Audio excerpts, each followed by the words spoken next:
আসসালামু আলাইকুম। Welcome to my channel SRN recipe. আজকে তৈরি করে দেখাবো ক্রিমি তাওয়া চিকেন বা মেহমান স্পেশাল তাওয়া চিকেন।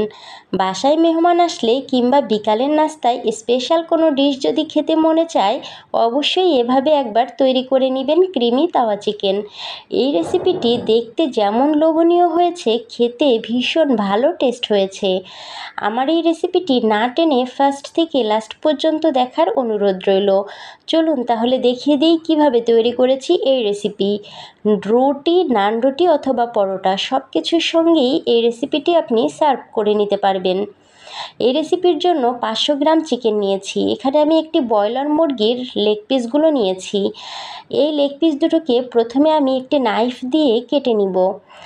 একটি নাইফ নেবেন এবং নাইফ দিয়ে এভাবে একটু ডাবিয়ে ডাবিয়ে পুরো লেগ পিসটাকে 5 থেকে 6টা দাগ কেটে নেবেন। এতে করে যখন মশলাটা আমি এই চিকেনের গায়ে লাগিয়ে নিব, তখন মশলাগুলো চিকেনের মধ্যে খুব ভালোভাবে প্রবেশ করতে পারবে, যার কারণে এই চিকেনটাকে রান্নার পরে খেতে ভীষণ ভালো টেস্ট আসবে।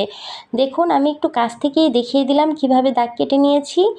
দুই পাশেই এভাবে আমি দাগ কেটে নিব। এই সাইডেও আমি 2 থেকে 3টা করে দাগ কেটে নিব। দুটো চিকেনের পিসকেই সেমভাবেই আমি প্রস্তুত করে নিয়েছি। আশা করি আপনারা বুঝতে পেরেছেন। এবার এই চিকেনগুলোকে আমি ফার্স্ট ম্যারিনেট করব। ফার্স্ট ম্যারিনেটের জন্য আমি দিয়ে দিচ্ছি 1/2 টিস্পুনের মতো লবণ, দিয়ে দিচ্ছি আদা বাটা এবং রসুন বাটা দুটো মিলিয়ে 1 টেবিল স্পুন, আর সেই সঙ্গে আমি এখানে কিছুটা ভিনেগার দিয়ে দিব। ভিনেগার দিলে এই চিকেনের যে একটা ব্যাড স্মেল থাকে ওটা চলে যাবে আর খুব সুন্দর একটা ঘ্রাণ বের হয়ে আসবে। খুব ভালো করে আমি 3টো উপকরণ দিয়ে এই চিকেনগুলোকে মেখে নিলাম। মাখানোর পরে ফ্রিজের নর্মাল টেম্পারেচারে আমি 30 মিনিটের মতো এটাকে রেস্টে রেখে দিব। 30 মিনিট পরে আমি আবার এটাকে বের করে সেকেন্ড ম্যারিনেশন করব। সেকেন্ড ম্যারিনেশনের জন্য এবার আমি একটি মশলার গ্রেভি তৈরি করে নিচ্ছি। প্রথমে আমি 1 কাপ দিয়ে দিচ্ছি মিষ্টি দই। আপনারা চাইলে মিষ্টি দই না দিয়ে হুইপ ক্রিমটাও ব্যবহার করতে পারবেন। আমার কাছে মিষ্টি দইটা দিলে খেতে বেশি ভালো টেস্ট আসে, এজন্য আমি মিষ্টি দইটাই ব্যবহার করেছি। এবার আমি এক এক করে সব ধরনের মশলা এটার সঙ্গে অ্যাড করে নিব। প্রথমে দিয়ে দিচ্ছি 1 টেবিল স্পুন পরিমাণে লাল মরিচের গুঁড়া, 1/2 টেবিল স্পুন পরিমাণে দিয়ে দিচ্ছি ভাজা জিরার গুঁড়া, সেই সঙ্গে আমি এখানে দিয়ে দিচ্ছি 1/2 টেবিল স্পুন পরিমাণে ধনিয়ার গুঁড়া, 1/2 টেবিল স্পুন দিয়ে দিব গরম মশলার গুঁড়া। গরম মশলার গুঁড়া দিলে খুব সুন্দর একটা ঘ্রাণ অ্যাড হবে, টেস্ট হবে খুবই ভালো। আর আমি এখানে দিয়ে দিব 1/2 টেবিল স্পুন পরিমাণে কাসুরি মেথি। কাসুরি মেথিটা অপশনাল, হাতের কাছে থাকলে দিবেন, না দিলেও সমস্যা নেই। আর যদি থাকে এভাবে হাত দিয়ে একটু ক্রাশ করে, অর্থাৎ একটু চেপে চেপে একদম গুঁড়ো গুঁড়ো করে দিয়ে দিবেন। আর দিয়ে দিচ্ছি এখানে সাদা গোলমরিচের গুঁড়া 1/2 টিস্পুন পরিমাণে। এতে করেও টেস্টটা ভীষণ ভালো আসবে। সবগুলো মশলা দিয়েছি, এবার আমি দিয়ে দিচ্ছি স্বাদ মতো লবণ। এবার সব কিছুকে একটি চামচের সাহায্যে আমি ভালো করে মিশিয়ে নিব। এখানে আমি 2-3 মিনিট ধরে খুব ভালো করে সবগুলো মশলাকে মিশিয়ে নিয়েছি। তো মশলার গ্রেভিটা আমার রেডি হয়ে গিয়েছে। এবার আমি চিকেনটাকে ফ্রিজ থেকে বের করে নিয়েছি, আর এখান থেকে 2 টেবিল স্পুন পরিমাণে মশলা নিয়ে এই ফার্স্ট ম্যারিনেট করা চিকেনের গায়ে আমি লাগিয়ে নিব। এখানে বেশি না, মাত্র 2 টেবিল স্পুনের মতো মশলা নেবেন। তারপরে খুব ভালোভাবে হাত দিয়ে একদম সুন্দর করে চিকেনের প্রতিটা একদম স্টেপে, মানে প্রতিটা জায়গায় একদম সুন্দরভাবে মশলাগুলোকে সেট করে দিতে হবে। একদম যে কাটা কাটা দাগগুলোর মাঝে চিকেনটাকে মানে মশলাগুলোকে একদম সুন্দরভাবে পৌঁছিয়ে দিবেন। খুব সুন্দরভাবে মশলাটাকে চিকেনের গায়ে লাগানো হয়ে গেলে এটাকে আরও 10 মিনিটের মতো রেস্টে রেখে দিব। 10 মিনিট পরে আমি রান্নায় চলে এলাম। চুলায় আমি একটি বড় সাইজের তাওয়া বসিয়েছি, যেহেতু আমি তাওয়া চিকেন তৈরি করব। এবার এই তাওয়াটাকে গরম করে আমি এখানে 1 টেবিল স্পুন পরিমাণে দিয়ে দিচ্ছি বাটার। বাটার দিলে খুব সুন্দর একটা ফ্লেভার অ্যাড হবে।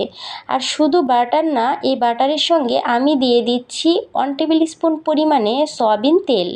শুধু বাটার দিয়ে ভাজলে চিকেনটা পুড়ে যাওয়ার সম্ভাবনা থাকে, তাই কিছুটা তেল অ্যাড করে দিতে হবে। তেলটাকেও আমি এভাবে তাওয়ার সব সাইডে খুব সুন্দরভাবে লাগিয়ে নিলাম।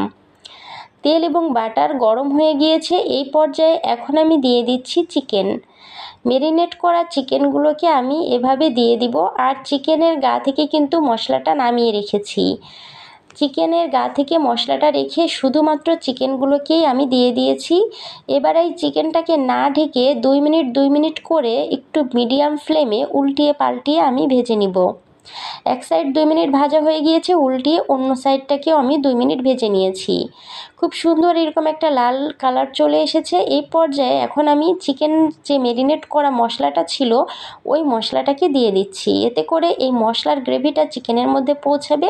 আর চিকেনটাকে এই পর্যায়ে আমি ঢাকনা দিয়ে ঢেকে আমি আরও 2 মিনিট করে 4 মিনিটের মতো উল্টিয়ে পাল্টিয়ে রান্না করব। এতে করে চিকেনটা ভিতর থেকে সফটলি সিদ্ধ হবে।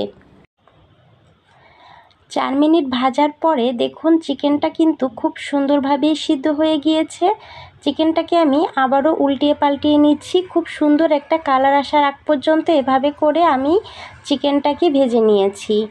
যখন সুন্দর একটা কালার চলে এসেছে এবং দেখে মনে হবে যে চিকেনটা সিদ্ধ হয়ে গিয়েছে, সেই পর্যায়ে আমি আগে থেকে যে মশলাটা রেডি করে রেখেছিলাম সেই মশলাটা দিয়ে দিব।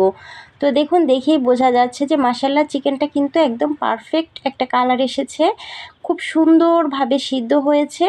এখন আমি যে মশলার গ্রেভিটা রেডি করে রেখেছিলাম সেই মশলার গ্রেভিটা চিকেনে লাগিয়ে নিব। অবশ্যই একদম লাস্ট স্টেপে এসে, অর্থাৎ চিকেনটা রেডি হয়ে যাওয়ার পরে মশলাটা ব্যবহার করবেন, না হলে কিন্তু মশলাটা পুড়ে যাওয়ার সম্ভাবনা থাকে। যেহেতু ক্রিমি চিকেনটা একটু ক্রিমি ভাব থাকবে, মশলাটা ওভারকুক করা যাবে না, সেভাবেই রান্না করতে হবে। এখন যদি এই মশলাটাকে দেওয়ার পরে হাই হিটে রান্না করি তাহলে কিন্তু মশলাটা পুড়ে যাবে।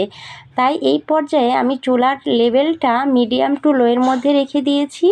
আর চিকেনটাকে উল্টিয়ে পাল্টিয়ে আরও 4 থেকে 5 মিনিট ধরে রান্না করে নিয়েছি। আর ঠিক 4 থেকে 5 মিনিট রান্না করার পরে কেমন হয়েছে চিকেনটা সেটা আমি আপনাদের দেখিয়ে দিচ্ছি। আর যেহেতু আমি তাওয়া চিকেন রান্না করেছি, তাই এই আজকের রেসিপিটি আমি তাওয়াতেই সার্ভ করব। তাওয়াতে সার্ভ করার জন্য আমি আরও কিছু উপকরণ ব্যবহার করব, সেটিও আপনাদের দেখিয়ে দিচ্ছি। তো দেখুন মাশাআল্লাহ আমার চিকেনটা কিন্তু রেডি। এখন এই চিকেনের উপরে আমি 2 টুকরো লেবু, 2 টুকরো টমেটো এবং কিছুটা ধনিয়া পাতা কুচি, কিছুটা কাঁচামরিচ কুচি দিয়ে সার্ভ করেছি। আশা করি এই সুন্দর রেসিপিটি আপনাদের ভালো লেগেছে। ভালো লাগলে অবশ্যই চ্যানেলটা সাবস্ক্রাইব করে পাশে থাকার অনুরোধ রইল। ভালো থাকবেন, সব সময় আমার পাশে থাকবেন, সুস্থ থাকবেন। আল্লাহ হাফেজ।